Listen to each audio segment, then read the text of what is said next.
G'day, it's Annette here and welcome to my channel Alchemy Art. This week I'm making this gorgeous turtle tray. It's actually made from leftover resin, so here's a way to save yourself some money and to use up any spills and leftover bits of resin. Always keep a silicone mould nearby, and it doesn't really matter whether it's for casting or not. To begin with, I had just made a beautiful beach scene. I'd used this little piggy pigments in sapphire and tail feather, and I had a little bit left over. So I just poured it into the deeper sections of my mould, so I didn't waste it. I also scraped up the bits on the edge and I tipped it around. The next day I did another layer on my beach scene and I had some clear resin left over. So this time I put the tail feather into the resin, and of course always wear your PPE when you're using resin, and especially with powders as they go up in the air. And I'm just checking to see its opacity, and it's still quite pale, and the first colour I put in was like a sapphire blue mainly, so I wanted this to be a bit of a deep sea green, so I added another scoop of the tail feather and stirred well again until it was well incorporated. Tip that in, and you'll see I sort of press the mould to help move it around. The clear resin I'm using had actually quite thickened a lot, so I did use my heat gun on a very low setting and a low blow to just soften it to make it more runny before I poured it into the mould, and that helps me move it around easier. I always make a bit of a mess when I'm doing this in layers. Some people don't, I'm just messy.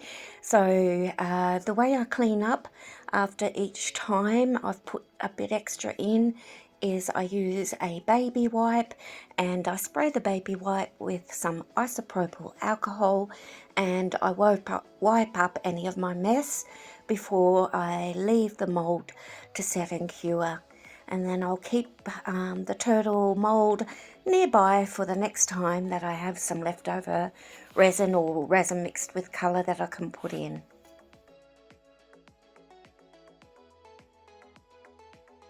I'm not worried when I'm filling these moulds whether I have enough to do like a full layer. My main aim is number one, not to waste any resin, but I sort of aim for similar colours in the same mould. Occasionally I'll do multicolours, but I usually go similar colours. And I just, I like the randomness of not knowing how the end product will turn out.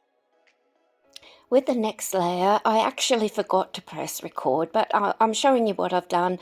I just used leftover glitter and resin that was mixed together when I did my holographic 3D coasters, and I'll link that up above. And I'm showing you back that you can see the sapphire blue and then that tail feather colour, and then there's this layer here of the glitter mixed with the resin that I've poured around the edges.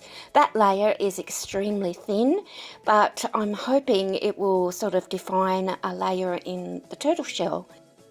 For this layer I'm using this little pigment Mermaid, which is a gorgeous sort of blue with a slight hint of green. I'm hoping it will look like a transition from the deeper, darker colours to a lighter colour. The resin that I'm using I think is a casting resin. This one I accidentally mixed up the wrong resin for a different project. As I said before, it really doesn't matter when you're filling up moulds this way if the resins are different or it's not meant for the purpose of casting, so long as you don't go too deep. If it's a non-casting resin, if you do, it could flash cure and ruin your project, but I'm only pouring very small layers at a time. As I did before, I pour in a bit, I press to make sure there's no bubbles, and I usually sort of turn this mould around as it's quite circular. As you get higher, you can sort of turn it around and make the resin roll into each other if you have missed a bit. I often use my popsicle stick just gently and move the resin around to make sure it has joined up. Then I'll clean up the back again with some isopropyl alcohol sprayed on a baby wipe. And for this layer I also sprayed some isopropyl alcohol down along the edges, just to make sure that the surface tension had popped from the isopropyl alcohol, to allow any bubbles to release from using my popsicle stick as well. A week or so later, I had some more leftover clear resin, so this time I added some LiQWYD Expressions Horizon Blue epoxy pigment tint to give it this bluish colour. And when I picked it up on the stick, I thought maybe this might be a bit too dark after the light mermaid colour, so I added some lemon yellow alcohol ink, and I think I put in 2 drops and stirred it up to give it like a light turquoise colour rather than that deeper blue. As I'm getting to the top of the mould, which is the bottom of the turtle, I decided to add some LiQWYD holographic white chunky glitter into this, and you should be able to see this through the base of the resin, what will be its shell when you turn the mould over once you've got it out. And I just add a little bit at a time to make sure I don't overload it with the glitter, and give it a good stir to make sure it's well incorporated, and hopefully all the glitter pieces are coated with the resin before I poured it in. I was hoping that this amount of resin and glitter would be enough to completely fill the mould, but as you'll see, I still have one more layer that I can do, which is fine. I don't like wasting my resin, and if I can use up any little bits left over, I'm quite happy. So once it's in there, I use my popsicle stick again to gently move it all around and aid in popping any bubbles.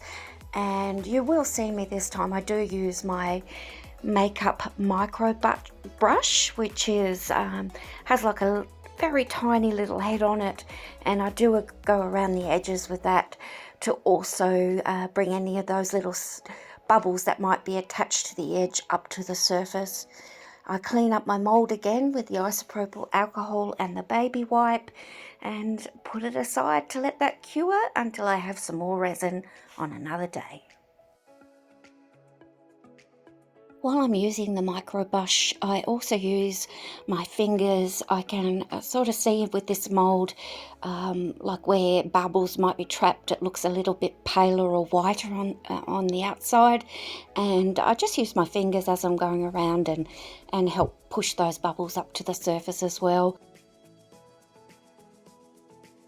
It's a few weeks later again, and I finally have a little bit of leftover resin. For this layer, I want something really pale oceany looking, like a shoreline water, so I'm using Colour Obsession Bondi Blue epoxy tint, and I just used I think 2 drops. To that I'm adding some more LiQWYD holographic chunky glitter. This one is in teal. This company makes a beautiful line of holographic glitters, and they look absolutely gorgeous in resin and varnishes and whatever. So once that's well incorporated, and I think the glitter is well coated in the resin, it goes in, and this time I finally fill up my mould. Of course, once I've poured it all in, I go around the edges again with my popsicle stick, and although I don't show it, I do go around with the micro brush again as well. The glitter in this final layer can trap bubbles easy, and I do give this a spray with the isopropyl alcohol, although being a scenic themed, I'm not too worried if I do end up with a few burst bubbles on the surface, which will be at the bottom of the tray anyway. A day later, this is all fully set, and I'm finally up to demoulding. To aid release of the mould, I use isopropyl alcohol, and I gently spray down the edges. You can use water if you want. It's just something to release the tension where the silicone mould meets the resin, and that helps you remove it without pulling the mould too hard.